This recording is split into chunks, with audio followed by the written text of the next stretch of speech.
going, everybody? Football, man. We're talking football in April, and that means the NFL Draft is upon us 2022. And I'm Scott Spreitzer, DocSports.com, the home of the $60 free account. Check out the link below the video.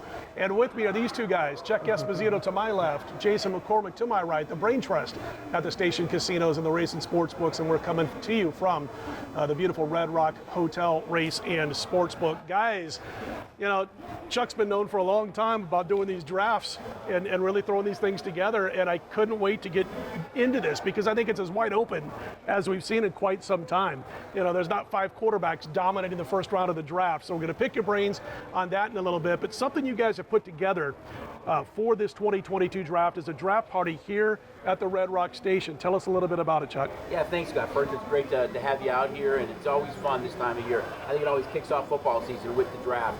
The pick is in. If you want to come out and enjoy the draft watch party is here at Red Rock. Thursday night for the first round, we're going to have Coach Mike Tice. He's the coach of the Minnesota Vikings. He was on the Raiders staff for a while as well.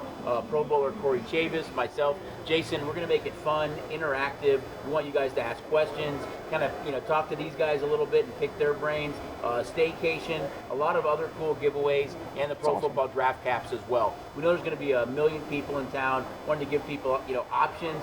No better place to be than the party here at Red Rock on Thursday night. And the restaurants are great here. Just last week with Wade from Docs and Adam Joseph, who was VP of philanthropy over at Opportunity Village, a great charity here in town. We're over the Italian joint last week having a great time, and it's just the restaurants in this place are incredible. As you can tell, I live 5 minutes away, so I'm here all the time. Well, Yard House probably makes for a good draft party Yard House as well. is not, yeah, well, we have draft parties every other day there, but it has something to do a little bit. Anyway, intended, right? Exactly.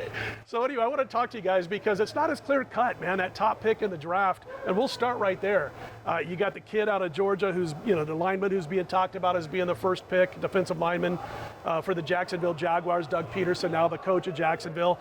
Where's your guys' liability on that first pick? And I'm asking you because, man, I'm looking at some possibilities more than just 1 or 2 players for Jacksonville, to go that route. I really think this team should do what Peterson did at Philly, go after an offensive lineman out of the blocks. You guys' thoughts?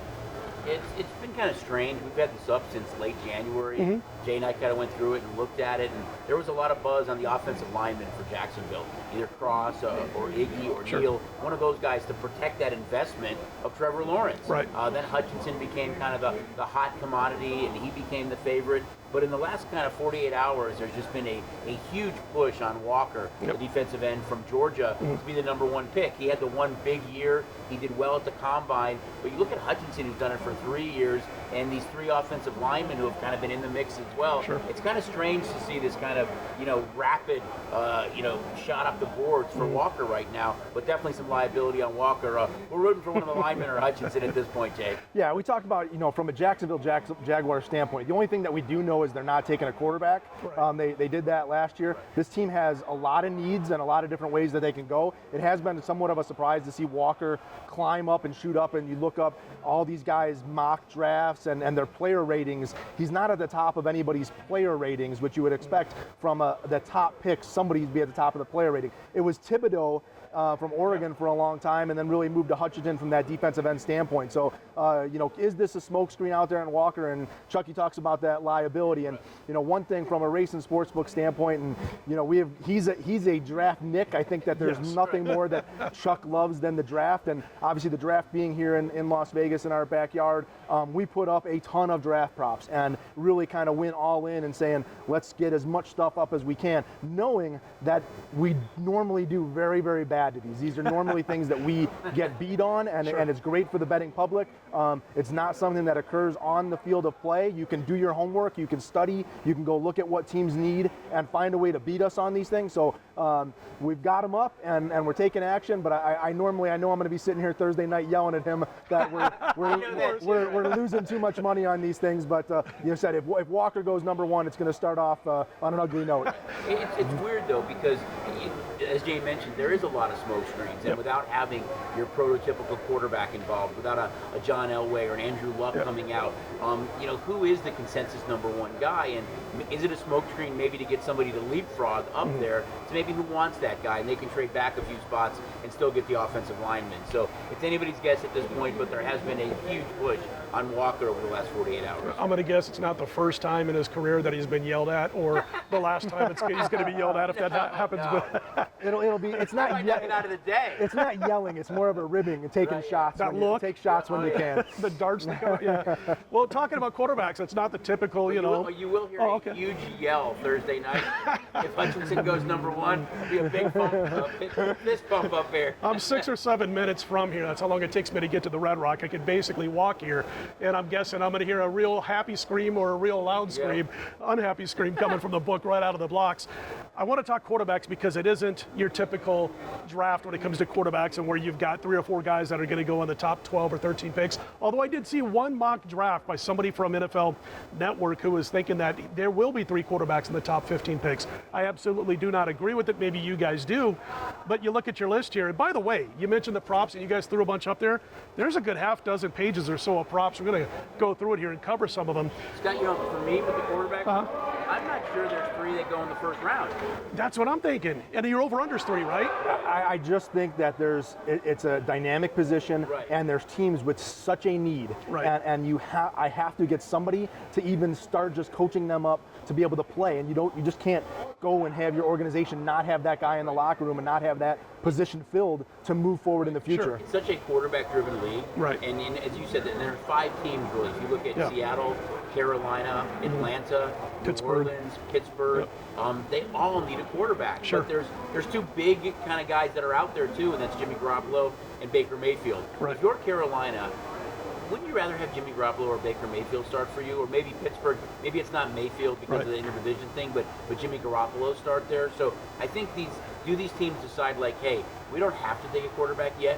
We can wait and maybe trade back into the first round or get one early in the second round, because worst case, we've got 2 quarterbacks out there that have started in the league and had success. Well, and with Malik Willis, I mean, I really don't think there's going to be a quarterback in the top 19 picks.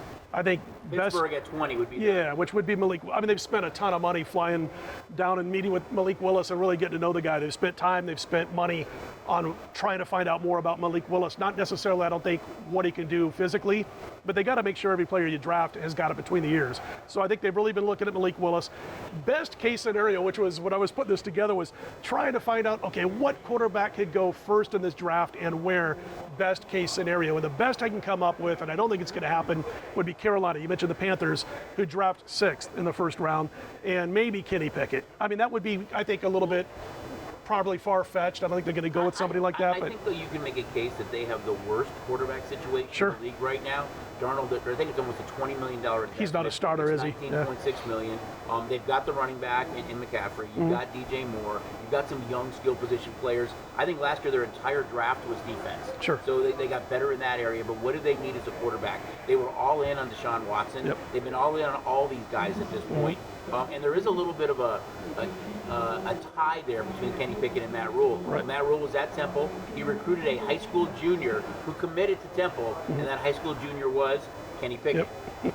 I tell you what, when I look at Pickett also, I was going to get you guys' thoughts on this.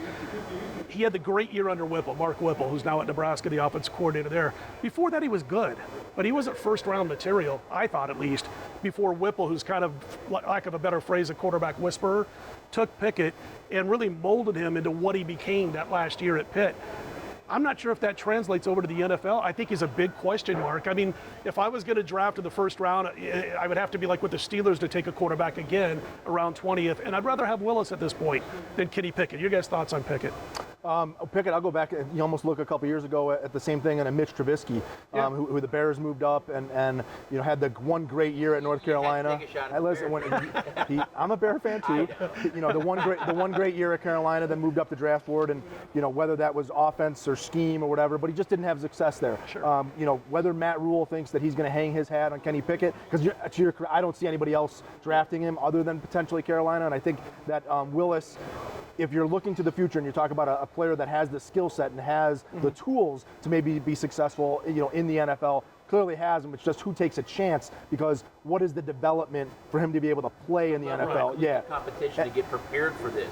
And I still, from a quarterback standpoint, I haven't read a mock out there that Atlanta is on a quarterback, but I continue to look at the Atlanta Falcons, who have the 8th pick in the draft, who have Marcus Mariota and Felipe Franks are the 2 quarterbacks that they have on their roster. I just don't know that we're going to get past Thursday or Friday without seeing Atlanta make some type of move for some type of quarterback, whether that is a Jimmy Garoppolo or a Baker, or they pick somebody up. But I do expect the Atlanta Falcons to do something in their quarterback room. That's why I think it's possible you see the 2 guys, Malik Willis and Kenny Pickett, go, but does somebody like Atlanta, Detroit, who does have a pick at the end of the first round, Seattle or Carolina, do they try to bolt back in late in the first round because of that 5th-year eligibility that you have to take one of these quarterbacks? I think when you look at Willis, I read something this morning that said as soon as he gets drafted, he has the 8th strongest arm in the NFL. So you know he's got the arms.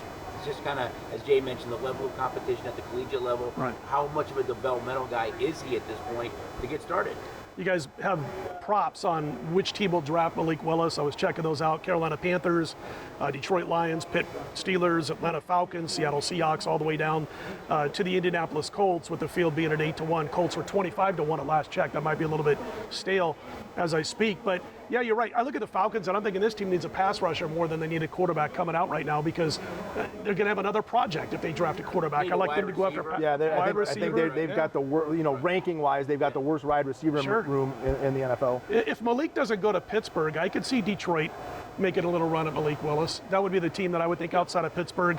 And as far as Pickett is concerned, maybe outside of Carolina, which I don't think will take him that early, but maybe the Seattle Seahawks, which I know at one point you guys had around 9-2 as far as going after Pickett. But for both Malik Willis and Kenny Pickett, the team that has the most tickets on them is Carolina in both cases. I get it. Yeah. The public does like that side. And a sleeper team for Malik Willis with the 2nd most tickets is the New Orleans Saints.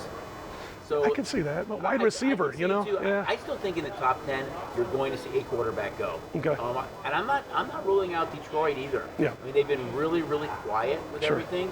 I know that Hutchinson threw out the first pitch at a Tiger game the other day, and I think if you're Detroit, if Walker goes first, you run up to the podium. You've watched this kid at Michigan for 3 years. He's had such success there. He's Dan Campbell's kind of guy, both on and off the field. I think you run the pickup really quick. Well, and you also finally do something for the fans, right? The hometown fans, because it's been so bad. You go out and get a guy like that, and you got instant gratification with the fans. Now you just got to go out and win a few games. One of the things that I liked in the props you guys had were over-unders on where guys would be drafted. And I wrote down a couple of things here, because I did have one particular player who, it was listed at the time that I got these props from the station casinos, but Derek Stingley Jr., who's sitting at 12.5. Overs minus $1.10, unders minus 120. And for the folks watching, under means he goes earlier, and that's exactly what I was on. And I think Houston might take a shot at him. You guys agree with that? Houston maybe goes out and takes a shot at this guy early? This wasn't so much like when we put these up. It's not our mocks. We did kind of do as much homework as we could and looked at them. And as Jay kind of mentioned earlier, it's not something that's decided on the field of play. It's information. It's smoke screens. It's reading the tea leaves. It's Twitter. What's out there that we kind of see. And it just looked like around that 12.5 at the time was a good number. But things change so dramatically. I mean, it changes basically by the hour. Right. He comes back from the meeting. First thing he asks me is, so what's the latest draft price?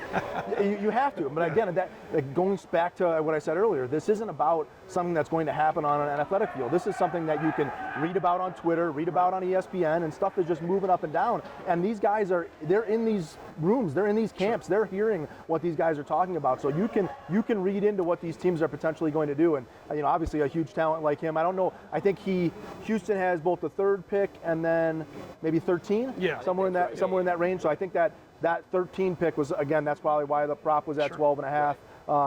From a standpoint of those top corners, you mentioned the safety, Hamilton, the wide receivers, I think once we get past maybe the top 10, we're going to see a really significant number of wide receivers that are going to be taken, and obviously from an offensive lineman standpoint, we talked about a couple weeks ago that you really don't have a draft that has as many quality offensive linemen as we do this year. Really, an offensive lineman could take center stage on Thursday night. I think using Jake's point about wide receivers, I think you can make a case now that they're the most important position in the league outside of quarterback. You look at the impact that Justin Jefferson and Jamar Chase had early in their careers. They're game changers. They made their teams so much better, and I think that's why you saw guys like Adams and Tyreek Hill traded. Granted, the Christian Kirk contract with Jacksonville, who picks one, kind of skewed everything. But I think you can go out and you can get one of these guys who's dynamic and who can make an immediate impact. Right. And I think there's at least 7 guys in the first round. For me, I think you throw Watson and Dotson in there from North Dakota State and from Penn State, and I think you see 7 go in the first round. We talked about, it's funny because we were doing a video here, I'm going to say it was probably at least a month ago, and we were talking wide receivers already. We spent a little bit of time talking, and I was like, Chuck, I think 7 go. I really do. I don't think it's going to happen in the top 7 or 8 picks, but once it starts going, you're going to see so-and-so takes wide receiver, followed by the next team, so-and-so takes wide receiver. And by the end of the first round, I think there are going to be 7 wide receivers off the board. I think the one caveat to that is, and I agree with you, I think you're going to see 7, is that because of the Christian Kirk deal and because of the trades of Hill and Adams, you now have A.J. Brown, Terry McLaurin, DK Metcalf, and Deebo Samuels, who all want new contracts. There's been huge rumors out there that Deebo could get traded to a number of teams. Rumors out there about McLaren maybe to the Packers. Right. A.J. Brown, they're saying, we're not going to deal him, and the Seahawks are saying the same thing. We're not going to deal Metcalf. But if the right offer is there, because you know what you have to pay these guys long term, but you're getting them at a much discounted rate for at least a year. So I think it's going to be interesting to see if one of these guys or multiple wide receivers gets dealt on draft night. I'm really disappointed. I feel like a dinosaur, man. I was a running back, and I grew up in Nebraska, and I grew up in the year, the 40 years or 50 years that they ran the option and nothing else. And so all the high schools back home were preparing their kids to potentially play in Lincoln. Offensive linemen, big farm boys, the whole thing. And there's no stat. I can't find it there's not a single prop that I see for running backs as far as over-unders, because the under would be 0.5, and you guys have liability. Will there be a running back drafted in the first round? And it would probably be a big, heavy favorite on the under. And really the running backs, over the last several years, it's a second and third round position at this point in time. Teams just aren't spending their draft capital on the running back position, and it's a shame. It really takes that special talent to get in that first round. But you see guys like Barkley and these guys that are taken. The injury question mark, just it's not worth investing in that first round draft. And you look at the success last year or the last couple of years under Shanahan with San Francisco. It doesn't matter. It's next guy up. If it's Mostard, if it's Wilson, whoever it is, it's next guy up. And a lot of teams are taking that approach right now with the running back position. They get injured so quick. The life of the running back in the NFL is so short on average. I mean, I thought really, and the best we've seen, I think, in the last several years was Saquon Barkley, and look what happens. Kid goes out and gets hurt, and so he's, never been the same. He's missed a ton of time. Yeah, I've heard a little bit about that.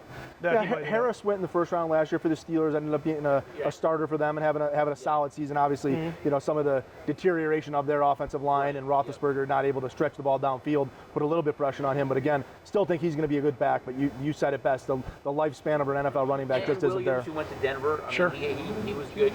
Michael Carter, he did good too. So you had a couple of young backs that made an impact, but they weren't necessarily first round guys. I think second, third, fourth round is where you have some real value in the running back position. Kid out of Iowa State. Kenny Walker, and then the kid out of Iowa State. Breece Hall. I think he's the best out there right now. He's probably the best at being able to catch the ball out of the backfield besides running it. And he's a decent blocker. I saw him quite a few times this year where he was protecting Purdy in the backfield with late blocks. So he gets the whole idea of the running back position in the modern day NFL, but late first round at best. At best. I mean, he's probably going early second round. The only thing is that you do have teams with those multiple first round picks. Yeah. So maybe they take a shot. Maybe it's Kansas City who takes a shot as well. Okay. Kansas City, and who would have thought, at the end of the season that we'd be seeing Kansas City needing a speed burner, a wide receiver, or Green Bay without Devontae Adams. A wide receiver. If you look at the guy that had the fastest 40 time for 4 or 5 years in a row, it was Tyreek Hill. The player that has the next fastest time happens to be MVS. They signed in free agency. There you go. So they have the speed guy. Sure. You just don't know if he's as dynamic as Tyreek Hill. Yeah, Tyreek Hill made some crazy catches, so that's the biggest issue. One of the apps that we got is I'm going through the pages of your apps here, and something I kind of liked and wanted to get you guys' thoughts on this. is there's two things. First of all, you've got number of position players being drafted out of the position. Like, for instance, the one that jumped out at me was corners drafted in the first round, which is 4. And it's pretty close to pick 'em. It's over minus $1.20, under minus $1.10. I counted up to 6. We talked about Hamilton potentially going to the top 10. Hamilton, for me, is the best player in the draft, for his weight or whatever you want to call it, pound for pound puncher, if you will.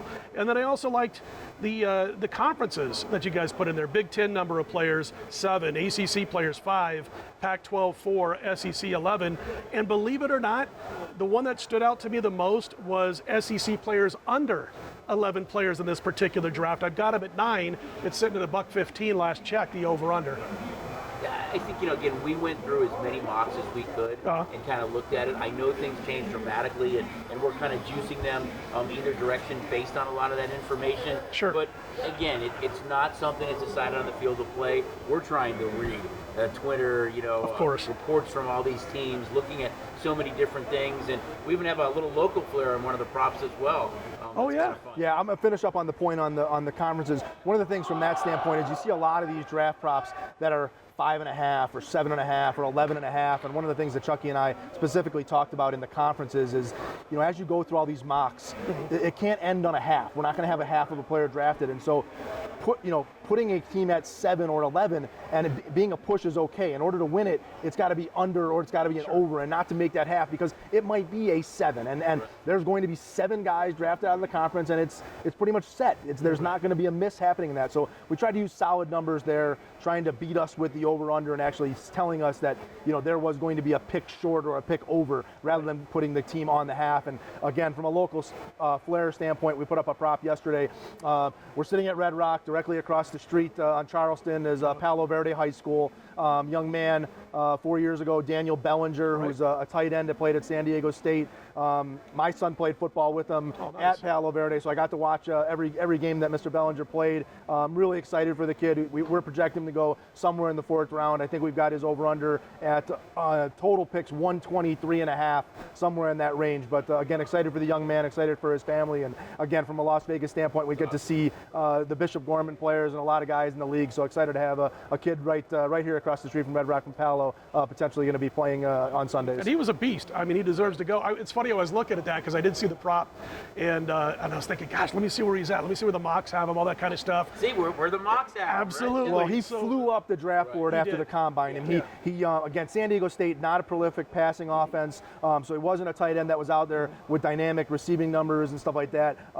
He's probably, from what we've read from the combine, the best pure blocking tight end in the draft. And again, from a standpoint of the NFL having the tight ends really jump in and do multiple things, to get a guy that's going to be on the end of the line that can hold down a blocking tight end position for a long time, he can have a great career in the NFL and probably put 10 years in with no problem. And he's an absolute beast. I mean, the kid's 6'6", 250. He's got a great body for the game. He'd be playing like probably left tackle in 1978, But I'm sitting there and I'm looking at it. I went back and I kind of looked at mocks that happened before the combines. And it looked, I could really make a case. Now we're talking 120 plus picks down the line, so you're kind of a little bit of guesswork there. But I thought, the Dallas Cowboys could be a place for this kid to land, which would be around 128th or 29th, whatever I wrote down. And after the combines, I thought he might go inside of that now. He might go inside of that number. Somebody's rankings of the top 50, I don't remember whose rankings we were looking at yesterday, they had him as the 84th best player in the draft. So it was a big... Network, there was one. It might have been DJ who had him as 84, but that was kind of interesting to us as well. Absolutely. Guys, I was going to talk about a little bit about the over-under of number of players drafted from units. I thought that was a very interesting prop. And of course, you got to lay a big price with this one. I don't see how Seattle doesn't draft a more offensive player, or first player, I should say, drafted by these teams has to come from offense or defense. Right. So Seattle playing position of the first drafted player, offense, minus $1.60. It's got to be offensive line or quarterback, as far as I'm concerned, for a team like Seattle. You got to lay a big price. I agree with you, but as you talked about it, who did you say is the best player in the draft? Hamilton. Right. Yeah. What if he's on the board? And he's a safety. Yeah, you're right. I mean, Yeah. where some of these guys could drop. We know that he had kind of the injury problem, didn't go to the combine. So I think all these things kind of factor in, is that there's going to be a lot of movement at this point. So Seattle's one of those teams that doesn't have a lot of picks. Maybe they trade back, accumulate more picks, and depending who's on the board at that point, and what if they trade DK Metcalf? Right. Do they take a Chris Olave? Do they take a Drake London? Sure. Do they do something different than to address the wide receiver position? I agree with you. You would think that's where they would go with the pick, but if Hamilton's on the board, I think it changes a lot. If Sauce Gardner's on the board, I think it changes a lot. So we'll see what happens. One of the things when we looked at putting up the individual team and they're taking an offensive or defensive player, you'll notice that you can't take those kind of in the first 6 to 7 picks. You're starting to move back into teams that are more in the 10 through kind of 20 range as the team, or later is the teams that we have those up to work to exactly Chucky's point. If things don't go as scripted, in all these mocks, you're going to have players that are falling, that just become, how can we pass this guy up? He's just rated too high. He's rated higher than the guy that we have a need, but this player is just rated higher than the need that we have, and you have to take him at that point. That's the point. You've heard guys say that before, like Bill Belichick, Bill Cowher. It's that you take the 7th best wide receiver on the board in the first round because you need a wide receiver, or do you take the top corner who's left? So a lot of that philosophy is best player on our board, not necessarily position of need on our board. So I think a lot changes based on that. It's funny because, Chuck over here, who's been an NFL draft guru forever in this town, reminds me, I used to do a weekly football show with Dari Noka and Mel Kiper. And what you just did, dropping names here, go pick those names up you just dropped. But anyway, I was going to say is what Chuck did reminded me of that, because I'd come in there and I'd be like, yeah, okay, I like this minus $1.40 or this plus $1.30. But what if, and it's exactly what you did, and it makes great points. I mean, that's a big price, $1.60-ish, thereabouts for that Seattle offensive player going before a defensive player for that particular team. I keep hearing the Dallas Cowboys, got to bring them into the mix because everybody either likes or hates the Dallas Cowboys. But I heard Jerry Jones in a press conference either last night or early this morning talking about we're going to be thinking outside of the box, blah, blah, blah. I don't believe him. I think he's got to go for an offensive lineman, and I noticed you guys have minus $1.30 that they draft an offensive player before a defensive player. And I keep looking at this spot where Dallas is, and I'm like, Jerry Jones, when they were getting to the playoffs on a consistent basis and challenging, they had fantastic offensive lines. And they got to make sure that offensive line is able to keep defensive players away from the quarterback. I totally agree with you. But if you look at Dallas the last 2 years, I think they had to throw their draft board in the garbage because they were able to pick up CeeDee Lamb and Micah Parsons, 2 guys that fell to them. They fell in their lap. Nobody expected either one of those guys to be on the board when they picked. So, I mean, Jerry Jeudy went before CeeDee Lamb. Parsons just dropped for whatever reason. You get the defensive rookie of the year. Again, it goes back to what I said. I think depending on how guys drop in the draft, you throw things out. You have to be smart. I mean, so many teams now are kicking themselves for passing Micah Parsons. There's no question in my mind that if you redrafted today, he'd be a top 5 or 6 pick. You talk about the depth of the offensive line position in this draft, though. There's going to be a good player for them to pick up at that point. So it just depends whether they have that guy listed as a guy that they really like, or if that's a position of need. Don't forget with the Cowboys too. I know they need help both on the offensive line and defensive line, but they go ahead and trade Amari Cooper. Gallup's coming back from a major knee injury that he suffered during the year. You gave him a $64 million contract, but there's no guarantee. So you went from the triplets to now you have one guy in CeeDee Lamb. So if there's a Chris Olave there, if Drake London's there, if Williams is there, do they alter their draft plans to give Dak Prescott, who you've got a huge contract invested in, another weapon on offense? So that's why it's the wide receivers, from your point earlier, the pay scale for the wide receivers is skyrocketing. Crazy. So if you can go get these guys, from standpoint of cheap, and pay them, you're not paying that veteran rate for wide receivers. That availability of getting a player that can play today. And that's fine with me too, because that would be an offensive player, obviously. So you'd lay that $1.30.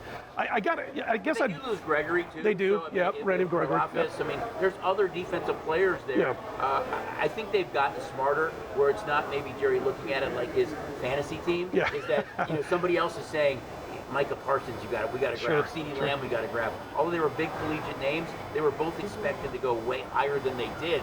So So if somebody drops, I think you're smart about it if you're Dallas. Southsider from Chicago is one of my best friends and has been for 25 years. And I actually got to know this guy. I was working for the Las Vegas Thunder just to have, I love hockey, so I was having something to do. And so we got hired by Butch Goring the first year of the Thunder to chart games, chart to see what the opponents were doing on power plays and shorthanded, that kind of stuff. Then after each period, we'd bring them to the coaches. So worked for Butch Goring a bit, worked for Chris McSorley a bit. I got to know this kid from the South Side, big Cubs fan, although he's from the South Side. And I would be remiss knowing I'm surrounded by Bears fans here if I didn't ask you your thoughts on the upcoming season and the draft for the Chicago Bears, who, by the way, I know I'm in a dangerous position here to say this. I just saw the Cubs hang 21. I don't know the Bears are going to be hanging a lot of 21s. What do you guys think? We actually said that more than likely the Cubs will outscore the Bears this year.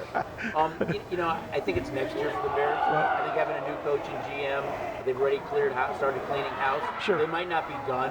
David Montgomery could go draft night. There's a couple of other guys they're talking about potentially dealing. The way it looks right now, they're going to have upwards of $160 million in cap money next year. So that's when they make the big splash. Right. If a Metcalf or Debo or A.J. Brown becomes available this year, do you kind of make that move or not? Right. But I think it's going to be a long season for the Bears. I think the best thing they can do is kind of help Justin Fields' development and growth a little bit. They need some more wideouts. They lost Robinson. You've signed Pringle. You've signed Iniquia St. Brown. Yep. You don't have a lot around him right now. So I think wide receiver is a priority in the draft for me. Yeah, they actually scored 21 runs that day when Ephus threw out the first pitch. Right. That's right. So it might have been the most runs and points that they scored this season. Again, in a game that he attends.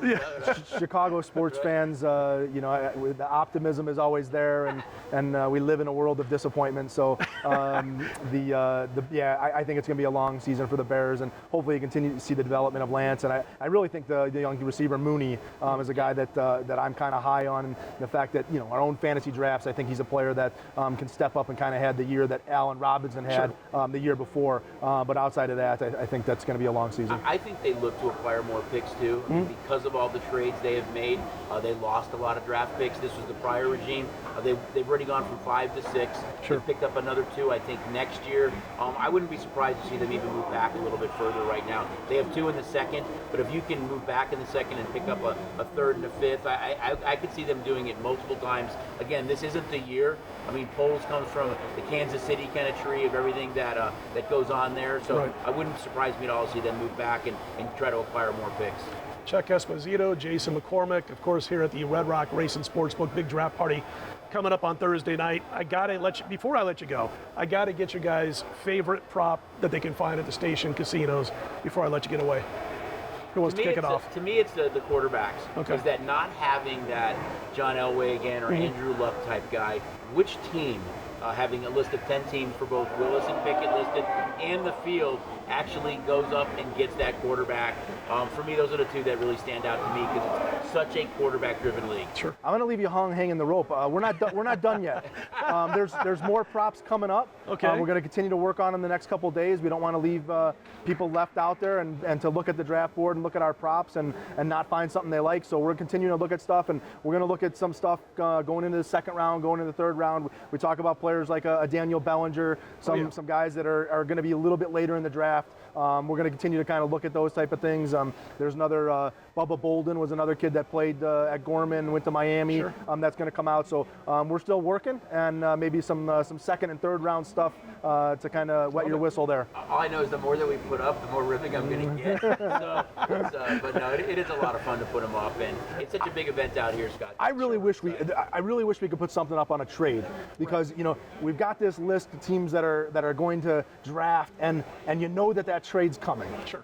And it could even be more, because it could be a big trade this year with the Debo Samuel, as we really expect something to happen with the San Francisco. Or Metcalf or Brown. I'm not ruling out either one of those guys. So maybe you look for something to hit that stations board on a trade and over before what pick will the trade occur, or what pick will the first trade occur. Both hands. So Chucky's going to have to read a lot of mocks and trade potentials. So Man, you have March Madness and you go right into you got a lot of work to do down here. But I wanted to ask you again real quick to let the folks know about the draft party. Is it sign up or just show up? I mean, can you just show up? Just show up. It's going to be a lot of fun. It's going to be right in this VIP area here. The book itself and the lounge area is going to be kind of the bulk of the seating. We've got some more seating coming in.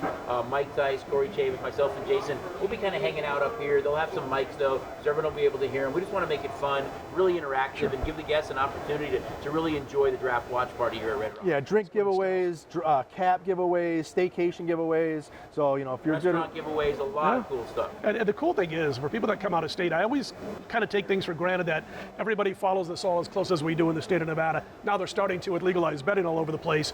But when you're here, man, you can make your futures. You can make those bets on those teams if you're not going to get back to Nevada or you happen to live in a state where you can't get down on futures in the NFL. So when you're watching that, man, you watch the draft, you're so excited, you're pumped because of what your team did with trades or whatever, some acquisitions that were made. You can turn around and bet on your favorite team before you leave town. It's always good stuff. And I always tell people, sign up for the app when you come to Nevada, because you get in 5 minutes, you get out in 5 minutes, and you're ready to fly home.